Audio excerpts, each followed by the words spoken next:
Bismillahirrahmanirrahim. Assalamualaikum warahmatullahi wabarakatuh. Nah, kali ini kita akan berbicara sedikit tentang kesalahan yang fatal dalam membuat slide dan mempresentasikannya pada aplikasi Microsoft PowerPoint. Nah, tujuan pembelajarannya supaya kita terhindar dari kesalahan-kesalahan yang fatal ketika kita akan membuat PowerPoint ya di kemudian hari, dan tentunya kita berharap setelah ini kita bisa membuat PowerPoint yang anti mainstream ya, jangan cuma PowerPoint yang ala kadarnya. Nah, di sini ada 6 ya kesalahan fatal yang akan saya sampaikan. Jadi kita akan bahas satu persatu. Kesalahan yang pertama yang paling sering terjadi ini adalah copy paste atau pindah buku ya teks ke dalam PowerPoint. Nah, mungkin guru-guru juga pernah merasakan ya, ada namanya kurikulum CBSA ya, bukan cara siswa belajar aktif tapi catat buku sampai habis. Nah, implementasinya dalam ada teknologi ini ya, itu kita copy ya salinan dari makalah atau dari buku ya, kita pindahkan ke dalam satu slide ya, namanya juga PowerPoint ya, bukan power paragraph. Jadi poin-poin pentingnya aja yang kita masukkan ke slide, jangan semuanya kita masukkan. Contohnya seperti ini ya. Nah, bisa kalian lihat ya, ini materi tentang fungsi media pembelajaran. Nah, sebenarnya cuma ringkas ada 3 poin ya. Ada menarik perhatian siswa, memperjelas penyampaian pesan, dan menghindari kesalahan tafsir. Tapi karena kita cuma copy paste teksnya, seolah-olah ini akan menjadi besar, menjadi banyak ya, sehingga ya presenter ini seperti membaca buku ya dalam slide ini. Dan yang orang mendengarkan pun pasti akan terasa jenuh, jengah ya. Akhirnya konsentrasi ya dan perhatian si pendengar itu akan hilang. Nah, bagaimana cara mengubah kesalahan ini? Ya, ubah dari power paragraph menjadi PowerPoint. Nah, contohnya seperti ini. Ya, sama. Materinya fungsi media pembelajaran, tapi di sini kita lebih ringkas dan kita tambahkan penguatan makna menggunakan gambar. Ya, sama ada menarik perhatian. Ya, di sini gambarnya ada seorang siswa yang mendengarkan. Ya. Yang kedua, memperjelas pesan dengan gambar anak sedang mengacungkan jempol. Ya, oke. Nah, yang terakhir menghindari salah tafsir. Di sini ada Jackie Chan yang sedang kebingungan. Nah, di sini penguatan gambarnya ada, pesannya juga jelas tersampaikan. Nah, ini menjadi salah satu poin yang penting ketika kita ingin menyampaikan sebuah informasi atau pesan dalam sebuah media pembelajaran. Nah, dari kesalahan yang ini, kira-kira mana yang enak menurut mata kalian masing-masing? Ya, apakah yang A atau yang B? Lanjut kita ke kesalahan nomor 2, yaitu gambar yang tidak relevan atau tidak nyambung. Ya. Kenapa?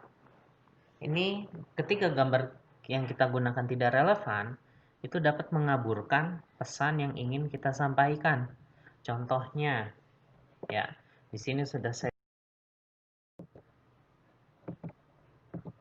ya tentang pembelajaran jarak jauh membuat siswa bingung.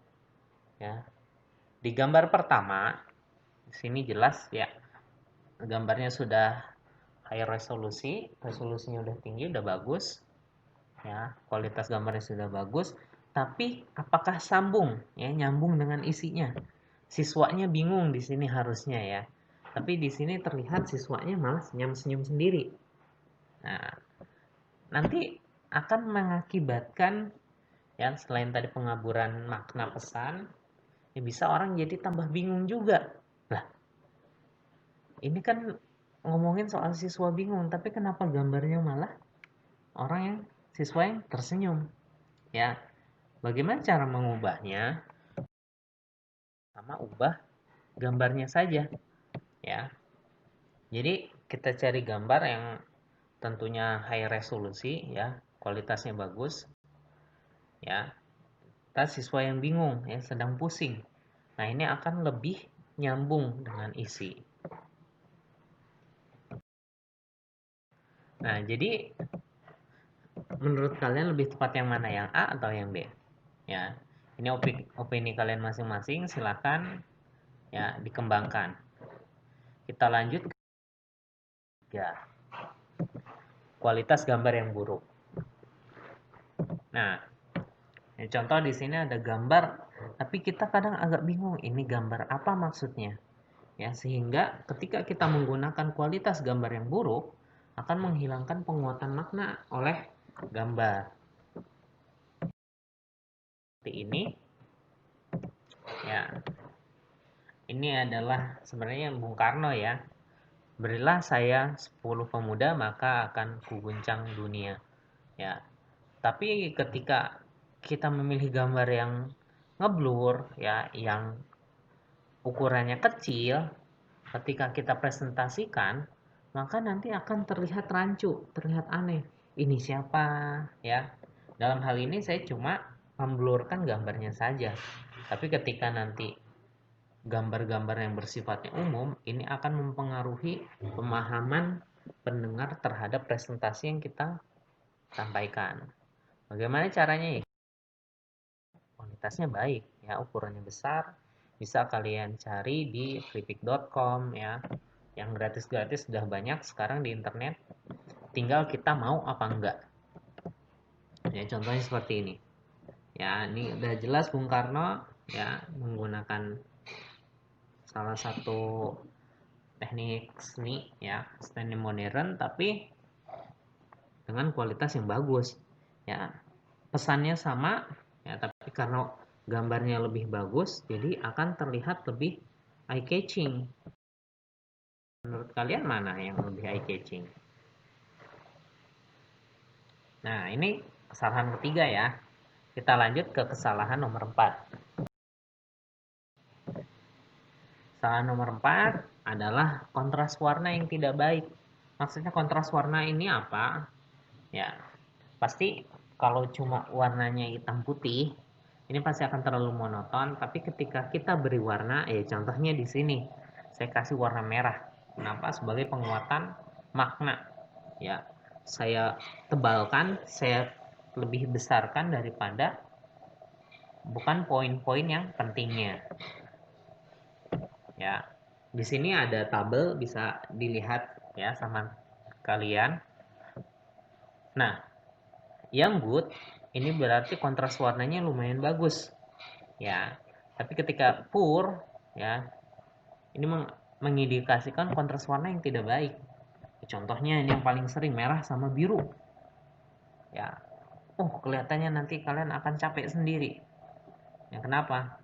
Karena mata kalian akan dipaksa untuk fokus terhadap warna dengan kontras yang tidak baik. Ya, akhirnya nanti pembaca itu akan capek duluan ya sebelum maknanya semuanya tersampaikan. Contohnya seperti ini. Ya. Nah, di sini ada dua ya slide. Ada A dan B. Yang A ini menggunakan kontras warna yang buruk ya, yang kurang bagus antara merah dengan biru. Ya. Nanti akan mengakibatkan pandangan juga kurang nyaman ya terhadap si pendengar. Namun yang B ya, saya menggunakan background warna kuning ya dengan tulisan berwarna hitam. Nah, di sini akan lebih nyaman ketika dilihat. Nah, jadi siap-siap ketika nanti pemilihan warna, kita harus belajar dulu bagaimana warna kontras yang baik. Selanjutnya kita ke kesalahan nomor 5. Warna terlalu banyak dalam satu slide. Ya, mungkin untuk anak kecil akan terasa senang, ya, tapi jangan sampai kita juga mengaburkan poin penting dan konsentrasi pengguna karena terlalu banyak warna dalam satu slide. Ya, misalkan merah, kuning, hijau di langit yang biru, semuanya dimasukkan dalam satu slide. Plus ditambahin ya lain-lainnya. Ini saya beri contoh lagi ya. Yang A di sini dengan warna yang menurut saya terlalu banyak ya. Dengan B dengan hanya 2 warna ya. Hitam, maaf 3 warna, hitam, merah dan putih sebagai background. Ya. Kira-kira mana yang lebih gampang diambil poin pentingnya? Ya, kalian bisa menentukan mana poin penting ya ketika poin penting itu kita bedakan dari yang lain. Nah, yang A, terkadang juga kita memilih misalkan kontrasnya backgroundnya warna terang, warna putih. Dikasih tulisannya warna kuning misalkan. Akan sulit terbacanya nanti. Nah, jadi pemilihan warna ya entah warna background, entah warna tulisan ini akan mempengaruhi dari pemahaman si pendengar ya atau audiens. Selanjutnya yang terakhir ada kesalahan nomor 6 yaitu animasi yang terlalu banyak. Ya, awal-awal saya belajar PowerPoint ya saya suka banget pasang animasi sana sini. Tapi ternyata ya animasi itu bisa mempengaruhi konsentrasi pengguna. Ya, jadi bukannya si audiens melihat poin penting dalam slide tersebut, tapi mata mereka akan lebih fokus kepada animasinya.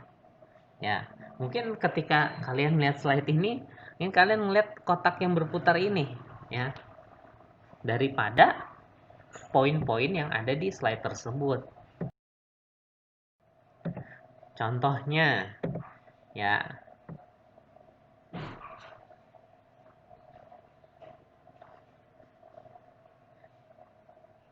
nah mungkin ketika kalian melihat ini, oh, biasanya anak kecil akan senang melihat ini, tapi ketika poin pentingnya tidak disampaikan melalui lisan, maka poin pentingnya akan hilang. Mereka akan lebih fokus kepada gambar, ya, yang bergerak-gerak. Apalagi di sini pakai GIF, ya, pasti akan fokusnya ke gambar-gambar. Apalagi gambarnya yang lucu-lucu. Nah, bagaimana cara menghindari animasi yang terlalu banyak? Cukup gunakan seperlunya ya. Contohnya seperti ini. Karena saya suka yang simple, jadi untuk transisi hanya menggunakan fading ya dengan GIF 1 dah sebagai penguat makna. Jadi menurut kalian mana yang lebih baik ya terlihat oleh mata namun poin pentingnya tetap tersampaikan. Jadi ada beberapa kesimpulan ya. Kesalahan fatal ada terlalu banyak tulisan.